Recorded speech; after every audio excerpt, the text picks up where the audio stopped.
স্বরাষ্ট্র উপদেষ্টার কড়া হুঁশিয়ারির পরও সংসদীয় আসন পুনর্বিন্যাসের প্রতিবাদে আজ সোমবার দ্বিতীয় দিনের মতো মহাসড়ক ও রেলপথ অবরোধ করেছে ফরিদপুরের ভাঙা এলাকার মানুষ। সোমবার সকাল থেকে ঢাকা বরিশাল এবং ঢাকা খুলনা মহাসড়ক অবরোধ করে তারা।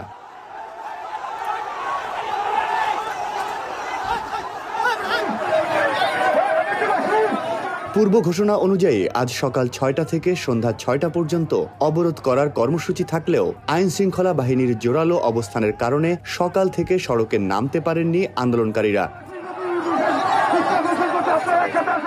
তবে সকাল ১১টার দিকে ঢাকা বরিশাল মহাসড়কে ভাঙার দক্ষিণ পাড়ে এবং ঢাকা খুলনা মহাসড়কের আলগী ইউনিয়নের ছোঁয়া দিতে অবরোধ কর্মসূচি শুরু করে। এর ফলে মহাসড়ক দুটিতে যানবাহন চলাচল বন্ধ হয়ে যায়।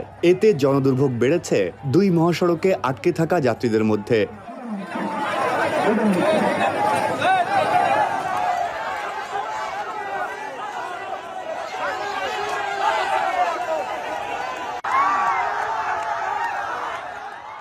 এ সময় আন্দোলনকারীরা ফরিদপুরের ভাঙা থানায় হামলা করে। এতে পুলিশের 5টি গাড়ি ও 2টি মোটরসাইকেল সহ ট্রাফিক পুলিশের কার্যালয় ভাঙচুর করেন তারা। আমাদের বক্তব্য হলো যে আলগীর সাথে ভাঙের জুড়ে দেখ আমরা নির্বাচন মহোদয়ের কাছে আমাদের দাবি, আপনাদের মিডিয়ার মাধ্যমে আমাদের দাবি যে আমাদের ভাঙ্গায় ছিলাম, ভাঙ্গায় থাকবো। আলগী নগর কান্দায় আমরা যাবো না, হামিদদি আলগী নগর কান্দায় যাবো না, ভাঙ্গায় আছে ভাঙ্গায় থাকবো। এটা আমাদের মামাটি রক্ষার আন্দোলন, দয়া করে আমাদের একটু সুযোগ দিন। আমরা আমাদের অধিকার চাই, আমরা আমাদের অধিকারের লড়াইয়ে আছি, আমরা শান্তিপূর্ণ আন্দোলন করছি।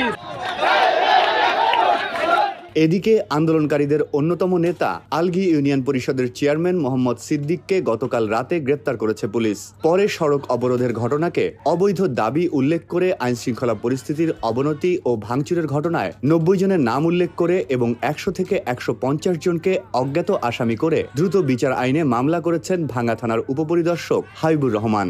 ভাঙার সার্বিক অবস্থা কি এখন স্বাভাবিক আছে। থানায় ভাঙচুর, এটা কি রকম ক্ষয়ক্ষতি হয়েছে এটা আমরা করতেছি, দেখতেছি, এখনো শেষ করতে পারি।